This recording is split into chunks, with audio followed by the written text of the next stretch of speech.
We gonna keep trying. You see my baby girl? Try a different little angle now. Are you comfortable?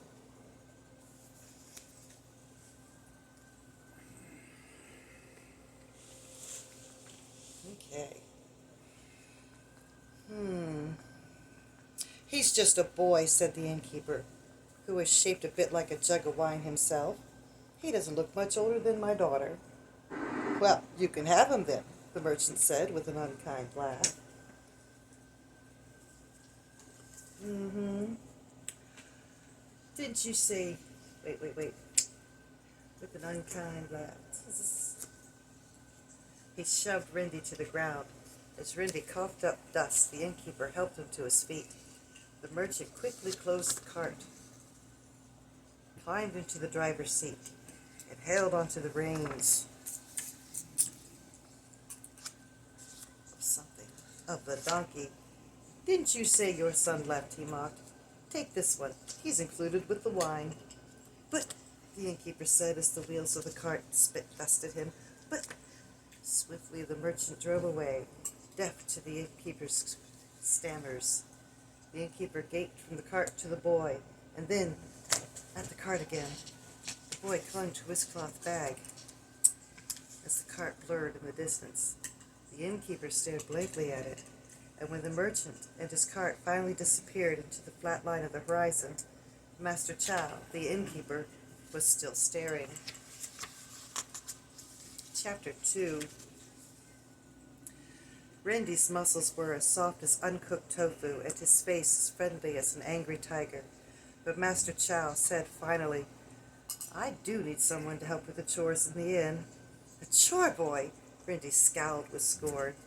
But then he saw the long, wide, empty road in front of him, and the dust from the merchant's cart floating in the air like a fading ghost. The grass was yellow and withering, and a quick scan around showed, besides the shabby inn, a handful of broken-down stone houses. Well, there's nothing here, Rindy said with a shock. Where am I? What kind of chores? Rindy said, forcing the words from his mouth. Oh, he would stay for now, he told himself, but just for now. Well, first, Master Chow said, I need you to help me bring this wine into the inn. Rindy was not much help moving the wine. He could not get his puny arms around the gag, much less lift it. Master Chow grunted and huffed and panted, and only succeeded in moving the wine a few feet when Rindy said, if we put it on its side, we could roll it. Ooh, you can knock that over. It's not a good picture of the baby. It's not close enough. Keep reading.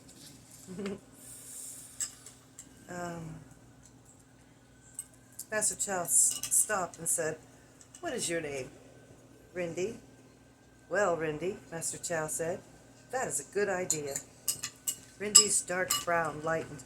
They tilted the gang and rolled it slowly into the inn, the hot sun burning their necks. But when they brought the wine into the back storeroom, a small figure ran in like lightning, and Rindy's scowl returned.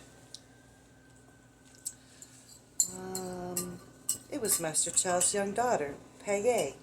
Her round face still showed remains of her breakfast, and the bottoms of her pant legs were brown with dirt. Rindy wrinkled his nose, looking at her as if she were a worm in a half-eaten peach. I don't know. Who's that boy? Rindy Paye asked, stopping in mid-stride. That's Rindy, Master Chow said, without turning. He was mixing regular powder into a small bowl of wine. Rindy is going to take over some of Jaming's chores. Okay. Pacifier? Cracker.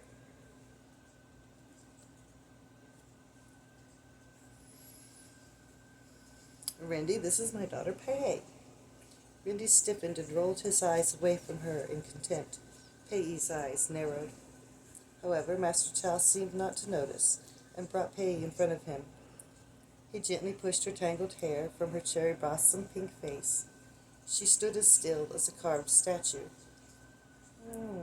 with only her eyes moving as her father dipped his finger into the wine mixture and carefully wrote Wang, a symbol of power, with it on her forehead. Rindy watched from the doorway, and a strange, jealous anger filled him.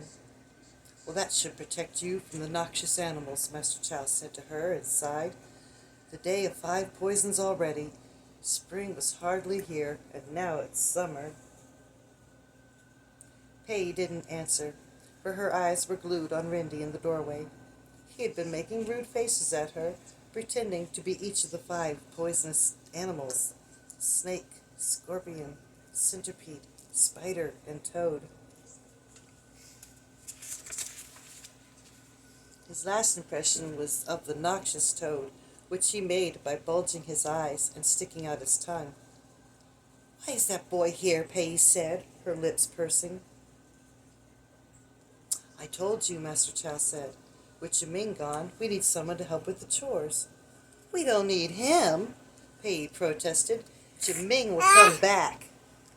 And Master Chow sighed again, this time a heavy sigh that fell like a stone in water. "Your brother made his decision," he said, standing up stiffly. Without another word, Master Chow walked out of the room. Pei stared after her father with forlorn eyes, and then looked at Rindy. The strange, jealous anger from before had lingered and strengthened, and he jeered at her. "Baby," Rindy said. "Too young to drink the wine, so you have to wear the Wang sign. Watch out for the noxious animals." Pei glared. "Horrible!" she hissed at him, and ran out of the room. To be continued. We got a whole chapter done. Woohoo!